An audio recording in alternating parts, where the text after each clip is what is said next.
নমস্কার। প্রাথমিকে শিক্ষক নিয়োগের উদ্যোগ নেওয়া হচ্ছে এবং সেটা 2022 স্টেট পাসদের জন্য খুবই গুরুত্বপূর্ণ একটি খবর।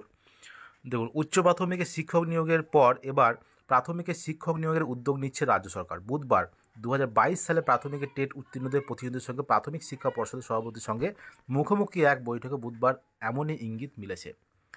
গতকাল একটা বৈঠক হয়েছে 2022 প্রাথমিক টেট উত্তীর্ণদের সঙ্গে প্রাথমিক শিক্ষা পর্ষদের সভাপতি, এবং সেখানে তিনি বলেছেন দ্রুত নিয়োগের দাবিতে গত মঙ্গলবার 2022 সালে টেট উত্তীর্ণ প্রার্থীরা মিছিল করেন। পরে ধর্মতলার ডোরিনা ক্রসিংয়ের সামনে তারা অবস্থান শুরু করেন। এরপর পর্ষদ সভাপতির কাছে থেকে গতকাল তাদের কাছে বৈঠক করার বার্তা যাওয়ায় প্রার্থীরা অবস্থান তুলে নেন।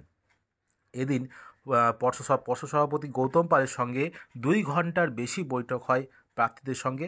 প্রার্থীদের পক্ষে মোহিত করাতি এদিন জানিয়েছেন যে নিয়োগের জন্য শিক্ষা দপ্তরের কাছে আবেদন করা হয়েছে বলে পর্ষদ সভাপতি আমাদের জানিয়েছেন। এ ব্যাপারে এদিনও শিক্ষামন্ত্রী ব্রাত্য বসুর সঙ্গে সভাপতির কথা হয়েছে বলে জানান। তাদের বক্তব্য যে পর্ষদ সভাপতি কিছু পদক্ষেপ করেছেন এটুকু নিশ্চিত বোঝা গেল, কিন্তু ঠিক কবে নিয়োগের বিজ্ঞপ্তি দেওয়া হবে এর সদুত্তর না পাওয়া পর্যন্ত দ্রুত নিয়োগের বিষয়ে সহায়ক ভূমিকা নিয়েছে সরকার। এটা আমরা বিশ্বাস করতে পারি না। 50,000 শূন্যপদে বিজ্ঞপ্তি না আসা পর্যন্ত আমাদের আন্দোলন চলবে, এটা বলেছে 2022-এর টেট উত্তীর্ণ প্রার্থীরা। তো এটা কিন্তু পর্ষদ সভাপতি, প্রাথমিক শিক্ষা পর্ষদের যে সভাপতি তিনি কিন্তু চেয়ে পাঠিয়েছেন, মানে শূন্যপদের যে নিয়োগ করার জন্য। এটা শিক্ষা দপ্তর থেকে কিন্তু অনুমোদন দিলে কিন্তু প্রাথমিক শিক্ষা পর্ষদ নিয়োগের বিজ্ঞপ্তি বার করবে।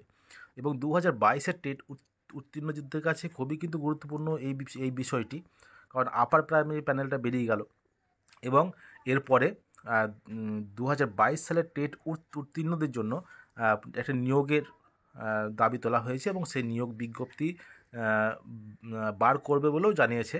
তবে এখনও শিক্ষা দপ্তর থেকে এখনও কিছু কিন্তু সবুজ সংকেত মেলেনি, তাই কিন্তু বিজ্ঞপ্তি দেওয়া যাচ্ছে না, এটা কিন্তু জানিয়েছেন প্রাথমিক শিক্ষা পর্ষদ সভাপতি গৌতম পাল মহাশয়।